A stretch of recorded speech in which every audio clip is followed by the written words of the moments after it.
मी हाडवैद्य बाबूराव मानमोडे. तर आपण त्या मामांना ट्रीटमेंट केली. मामालाच विचारू काय त्रास होता आणि आता ट्रीटमेंट केल्यावर काय फरक वाटतोय त्यांच्याच तोंडून ऐकू. तर मामा काय त्रास होता अगोदर तुम्हाला ट्रीटमेंट करायच्या अगोदर? खोब्यात पाय दुखत होता, मुंग्या येत होत्या. ते आता चोळल्यावर बाहेरून फिरून आलो तर 50% त्याच्या पुढं फरक जाणवलाय. बरोबर. हात एक दुखत होता, ते काय होत होतं हाताला? दाखवा बरं. हाताला काय कोपरापासून हे खवाट्यात सगळा दुखत होता.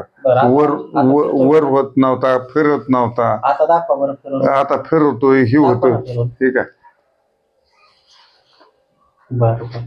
अजून काय त्रास होता? मुंग्या येत होत्या, हीच त्रास, बाकी काय. बरोबर. कशी वाटली ट्रीटमेंट? ट्रीटमेंट भारी वाटली. बरोबर. फरक किती टक्के जाणवला? 50%च्या पुढे फरक जाणवला. बरोबर. हा, कमीत कमी 75% जाणवला. बरोबर. ही ट्रीटमेंट तुम्ही इतर लोकांना काय सांगता तुमच्यासारखे आजार असेल त्यांना? आता हे आमचे एका ट्रीटमेंट मध्ये आम्हाला 75% फरक जाणवला आहे. एका ह्याच्यात जाणवला, अजून औषध पेलो नाहीत की काय नाही.